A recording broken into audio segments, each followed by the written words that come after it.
ગત 4 જુલાઈએ સરકાર દ્વારા ખેડૂતોના ખેતરની અંદર જે વીજ પોલ નાખવામાં આવી રહ્યા છે એ વીજ પોલના વળતરને લઈને જે નવી વળતર નીતિ જાહેર કરવામાં આવી છે એ ખેડૂતોને માન્ય નથી અને ખેડૂતો હજુ પણ સરકાર દ્વારા જે નવી નીતિ જાહેર કરવામાં આવી છે, જે નવો ઠરાવ જાહેર કરવામાં આવ્યો છે એને લઈને અસંતુષ્ટ છે. અને આપણે જોયું કે મોરબીના જેતપરના ખેડૂતોની આગેવાનીમાં ગુજરાતભરના ઘણા બધા ખેડૂતો જે હતા એમણે પ્રત્યક્ષ કે પરોક્ષ રીતે જેતપરના ખેડૂતોના માધ્યમથી મોરબીના કલેક્ટરને એમની જે માંગણીઓ છે આવેદન સ્વરૂપે આપી હતી. અને ખેડૂતોનું એક જ કહેવું છે કે સરકાર દ્વારા આ જે નવી નીતિ જાહેર કરવામાં આવી છે, જે નવો ઠરાવ જાહેર કરવામાં આવ્યો છે એનાથી અમે સંતુષ્ટ નથી ને આ ઠરાવ અમને માન્ય જ નથી. સરકારે આ ઠરાવની અંદર જે MRC ની વાત કરી હતી, જે કમિટીની રચના કરવાની વાત કરી હતી, એને લઈને જ્યારે સરકારી તંત્રના જે કર્મચારીઓ અને અધિકારીઓ જેતપર ગામે પહોંચ્યા જેતપરના ખેડૂતો સાથે વાત કરવા, ત્યારે જેતપરના ખેડૂતોએ આ પસંદગી પ્રક્રિયામાં સામેલ થવાની જ ચોખ્ખી ના પાડી દીધી છે.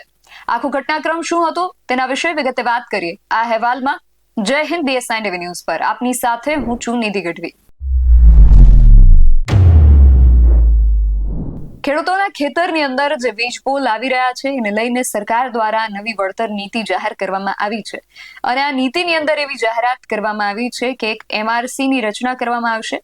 MRC એટલે માર્કેટ રેટ કમિટી, અને આ કમિટી ખેડૂતોના જે ખેતરના બજાર ભાવ છે એ નક્કી કરશે, કારણ કે નીતિ મુજબ જમીન જે છે એના બજાર ભાવના 2 ગણા વળતર જે છે એ વીજ પોલના વળતર સ્વરૂપે આપવાની વાત છે.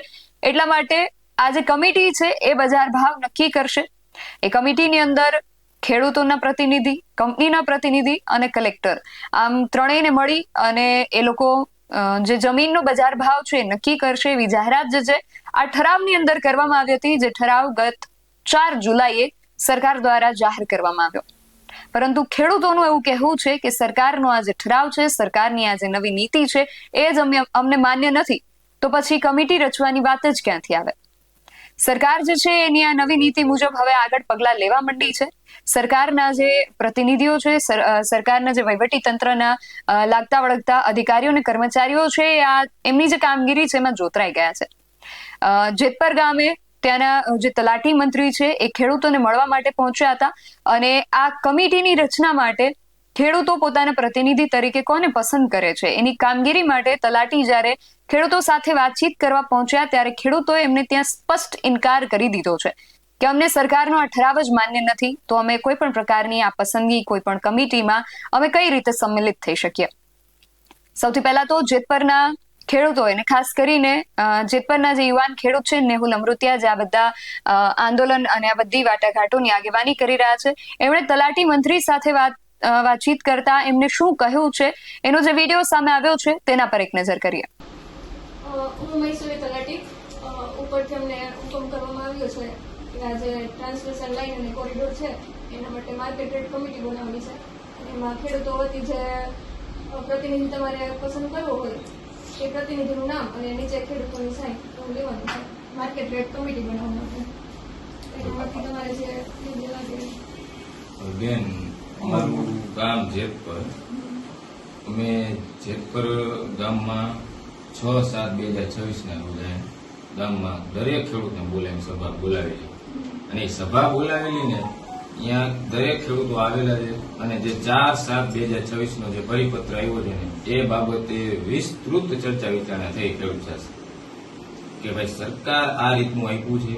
આ પરિપત્રમાં ચર્ચા થતા ગામના તમામ ખેડૂતોએ એવું કીધું છે કે આ પરિપત્ર માન્ય નથી અને એ માન્ય નથી. પછી પંચાયતના લેટર પેડ ઉપર આ રીતનું આખું લખાણ કરી દીધું છે.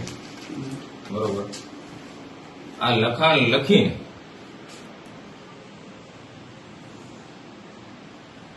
આ પરિપત્ર લખાણ લખીને કલેક્ટર સાહેબશ્રીને આવેદન પત્ર આપવા ગયેલા કે ભાઈ જે 4/7 પરિપત્ર આવ્યો એ અમાન્ય છે, તો અમારી માંગણી શું છે.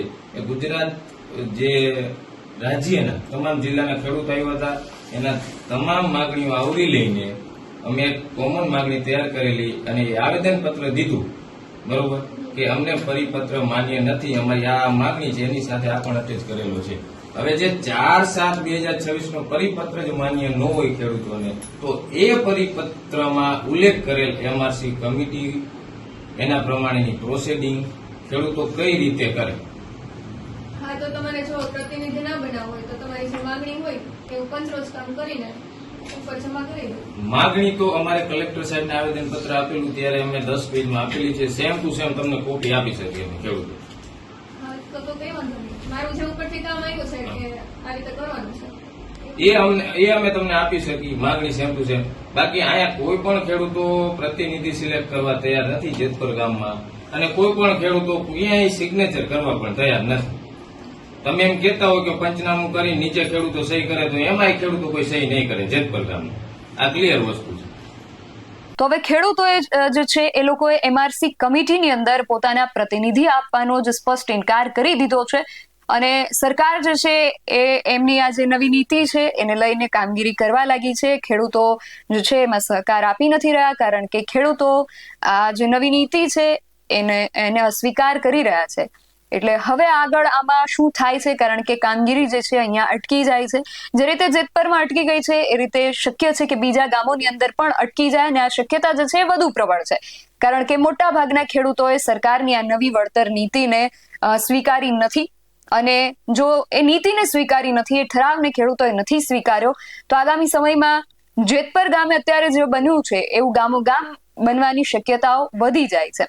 હવે સરકાર જે છે એમનું કામ આગળ નથી વધતું, ત્યારે સરકાર આમાં આગળ હવે શું કરે છે, ખેડૂતો આગળ જતા આમાં શું પગલાં લે છે, બસ બધું ખાસ જોવાનું રહેશે.